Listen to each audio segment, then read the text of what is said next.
اللہ تجھے ہنستا رکھے، اللہ تجھے.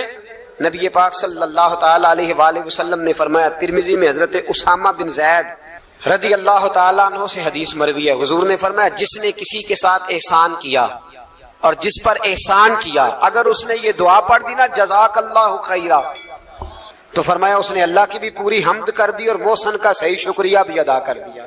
کیا کہنا ہے؟ جزاک اللہ، اللہ تجھے بہترین جزا عطا کرے. اس کا ترجمہ کیا ہے؟ اللہ تجھے بہترین، کیونکہ حضور فرماتے ہیں من لم یشکر الناس ولم یشکر اللہ، جس نے بندوں کا شکریہ ادا نہیں کیا اس نے اللہ کا بھی شکریہ ادا نہیں کرنا. تو کیا کہنا چاہیے؟ جزاک اللہ خیرا.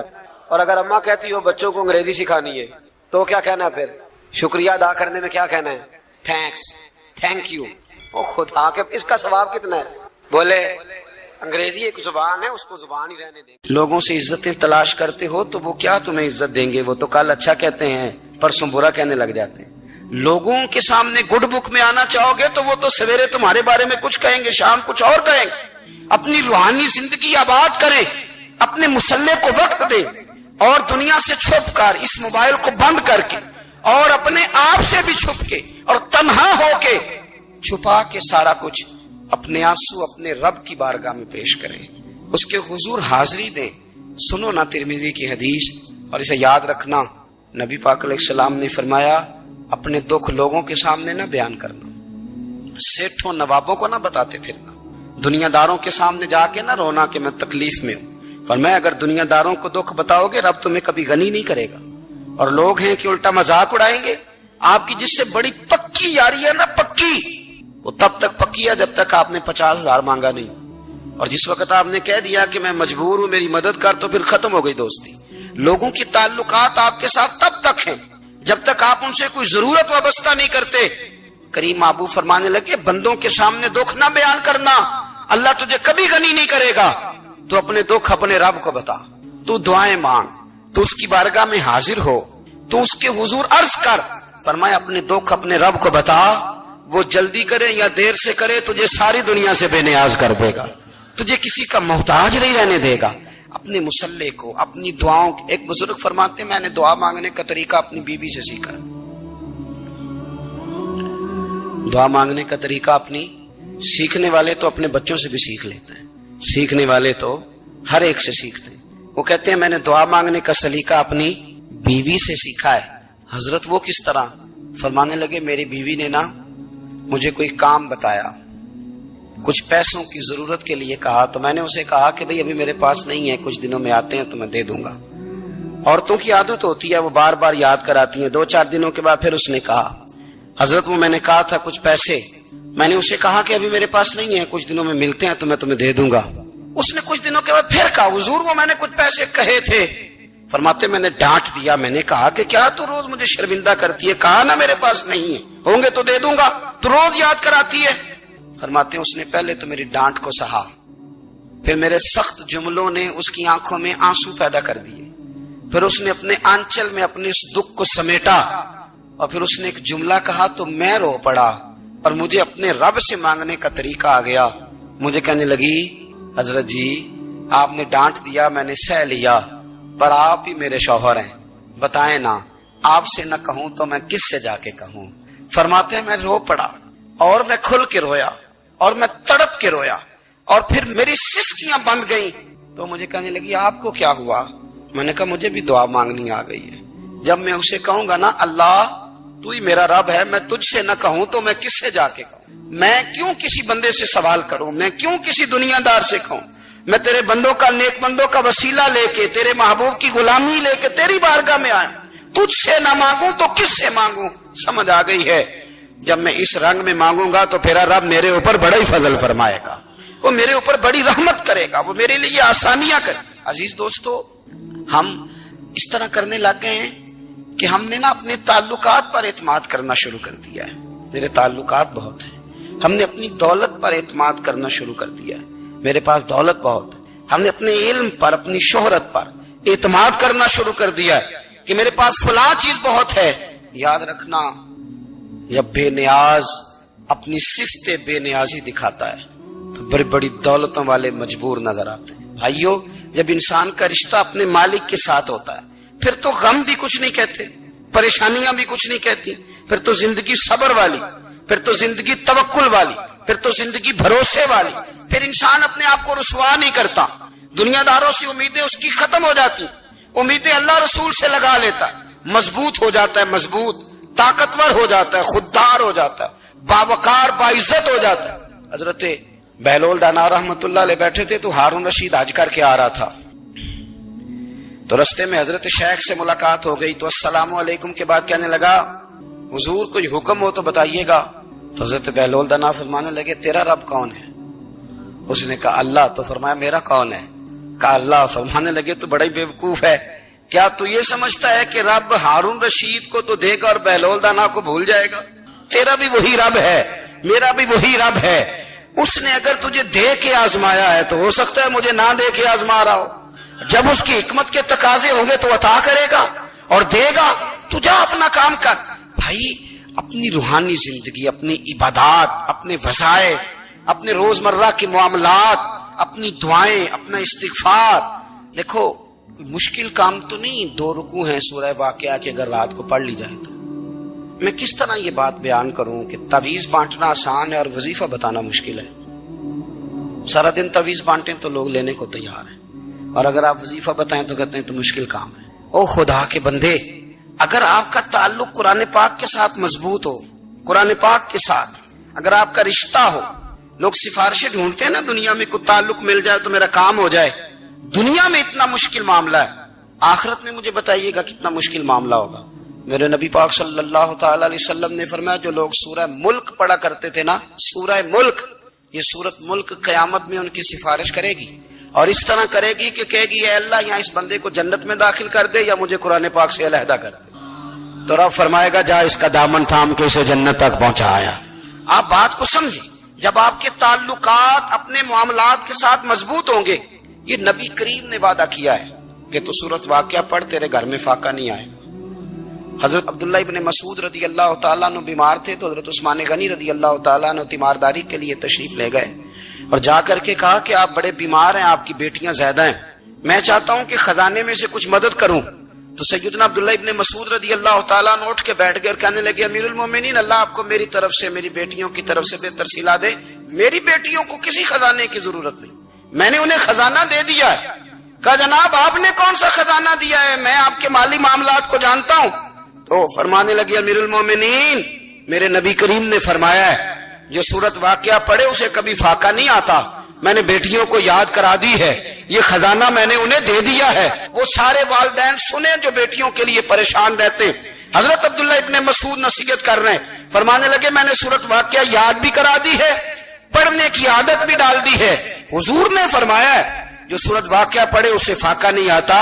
کہنے لگے چاند تو اپنی جگہ چھوڑ سکتا ہے، سورج گر سکتا ہے، تارے ٹوٹ سکتے ہیں، پر مدینے والے رسول کی بات